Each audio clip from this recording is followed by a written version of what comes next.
Good afternoon, dear distinguished guests, friends and colleagues. So first of all, I would like to thank you for being here till the very end. We know it's a huge commitment to us. It means a lot. And next, I want to congratulate you because the best are normally kept to the last. So congratulations, okay?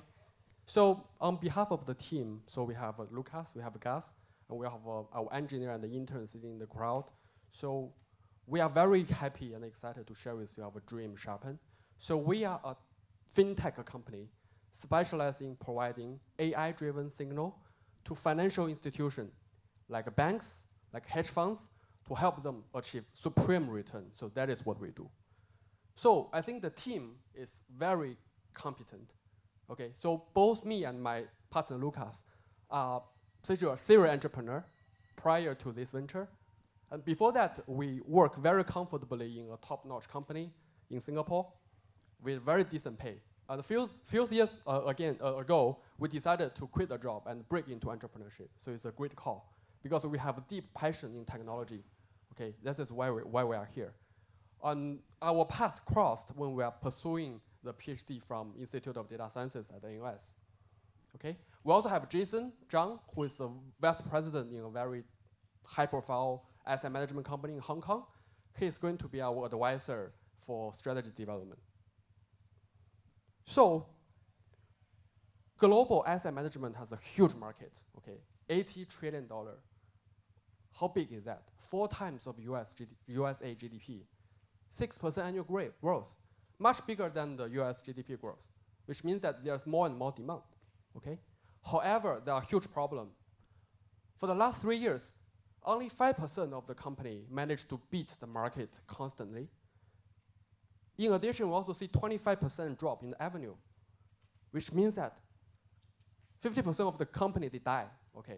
So it means 1 million people lost their investment, 1,000 people lost their job. So that's why we founded Sharpen AI. Okay, so why is it so bad? We talked to many people from the industry.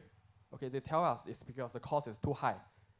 It costs 100,000 to hire analysts to look over maybe 10 stocks. Right? It's very expensive. Information is getting very noisy. We know millions of news are being generated day in, day out. It's difficult and impossible to process all of them, and let alone stay on top of it. Last but not the least, the markets are changing super fast. So many people struggle to stay on top of the market. So all of this eats into their profit. They should have earned, okay? I see some nods from the audience. So I think indeed this is a problem.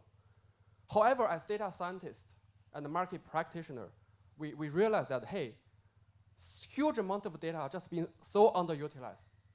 Okay, we have what they take to maybe do something special. So that's why we built Sharpen.ai to help the people, to help the institution to achieve supreme return so that we can empower them to focus on the most important element in life, which is people, okay, be their loved one or their valued clients. Instead of making the hard trading decision, which are not meant for human to make in the future. That is our vision, okay? So how we can do it? We do that via our AI-driven portal, Sharpen.ai. So by talking with many customers, we design our product to be like this. So for the analysts in the company, they can use our portal to understand the markets, to understand the dynamic of the assets they're interested. For the quant researchers, we provide a hassle-free experience platform for them to develop and evaluate their strategy in our platform. Last but definitely not the least, we make the trading call directly. We sell the trading signal to the clients so that they can make a decision and the trading upon our call. So how good is our performances? And by the way, we call the entire package Sharpen Alpha, and the trading portal, we call that Sharpen Now because we want to make you money right now, right here, okay? So how is our performances? One word, it's very good, okay? So based on our 5-year out-of-sample testing, our performances significantly outperform the non-AI methods and AI methods in terms of the 2 of the most important metric, which is Sharpe ratio and the maximum drawdown, so which measures the return versus risk and the consistency. So clearly it's better than the rest of the people on the street, okay? How we do it? Okay, we are not going to into the detail, but in a nutshell, the data are fed into the system through the basic processing. So we never discredit the traditional methods, the classical methods and model. So we'll treat the data and do the massage of the data. Then we feed into the data processing engine, which will combine data from different sources. And after that, the data will be used as a fuel to AI, machine learning-driven signal generation engine to produce the signal for every single asset. Then all the signals are combined because from different assets. So we use our deep reinforcement learning to do optimization. At the end of the day, return is all you get. Business model is very simple. So it depends on the size of your company. For the medium, small sizes, we intend to sell Sharpen now, which we charge a very small amount, 50,000 a year, which is right at their sweet spot, plus some profit sharing, 30%, 50%, which is industry standard. And for the bigger guys, like bigger bank or big hedge funds has billions of dollars, I don't think they are willing to share the profits with us. So indeed, we sell them 1 million a year, which is about the amount. So we have already received a lot of interest from the industry, and we are currently working with one for the pilot.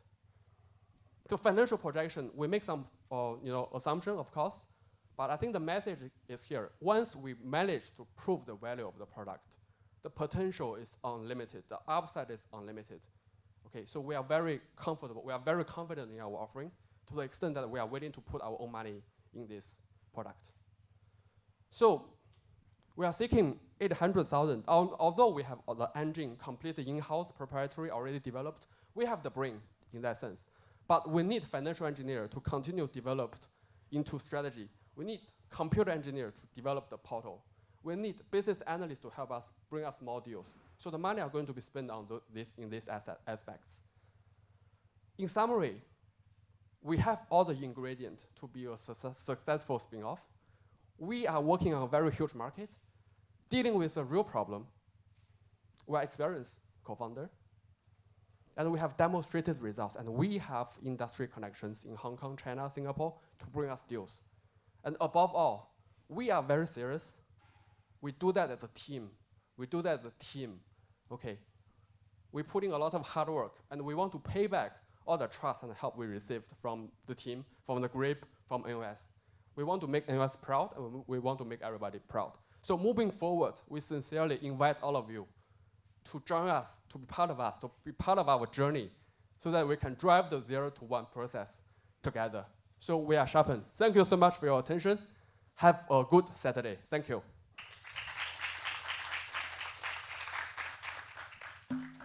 Nice.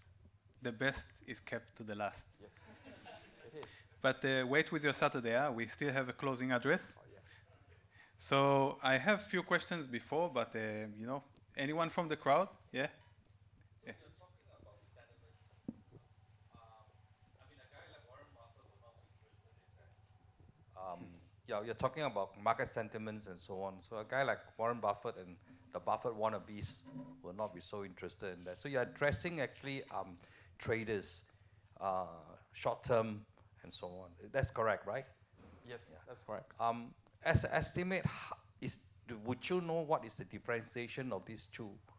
I mean, because you're only addressing a part of the investment community.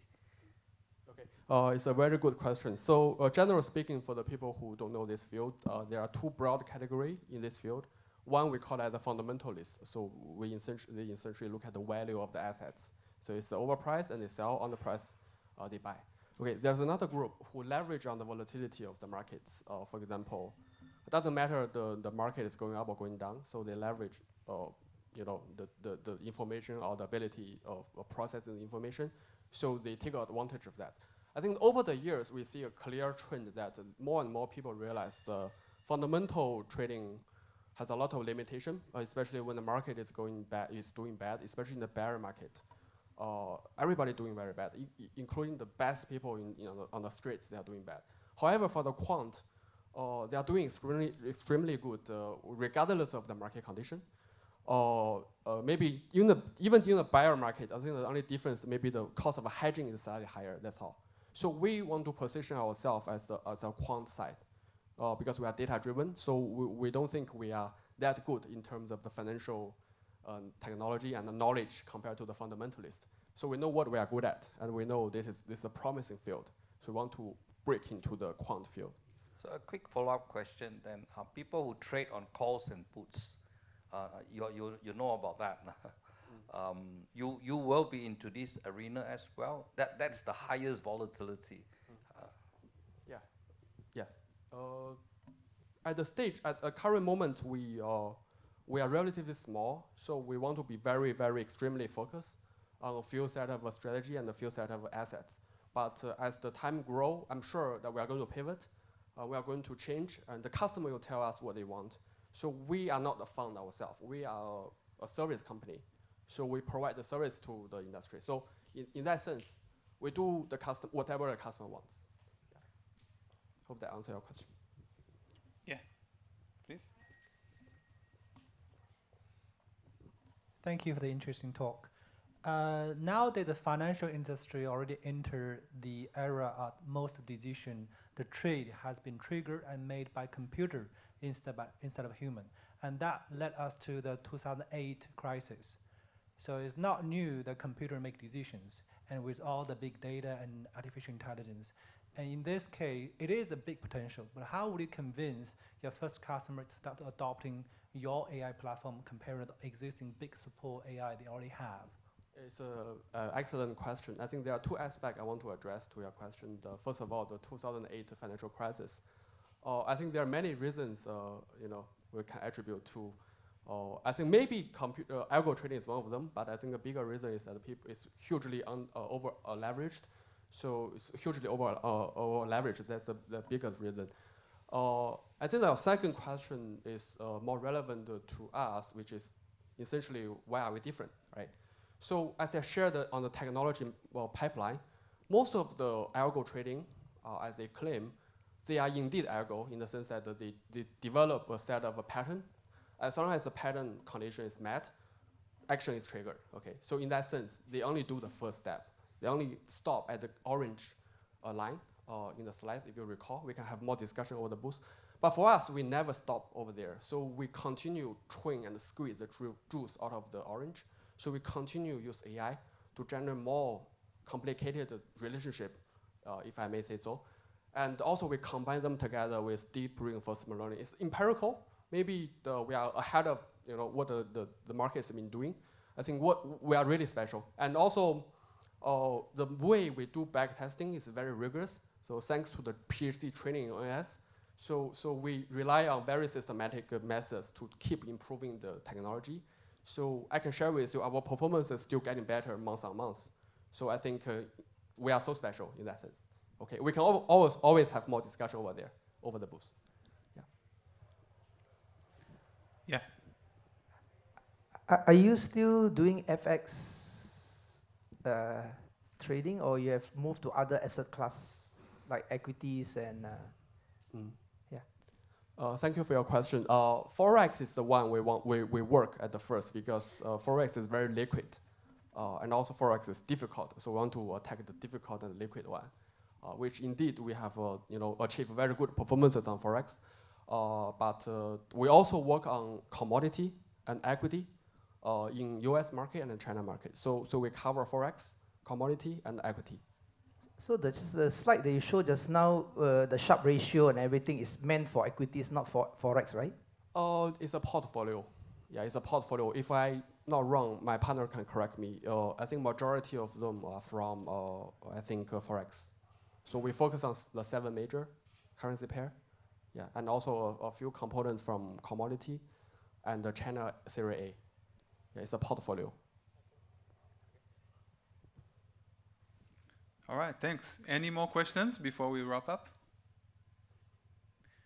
All right, so you are more than welcome to go to the booth of Sharpen AI, which is near the elevator there, to learn more about, well, how good investment are they and their future plans. And with that, I would like to thank you, Gary.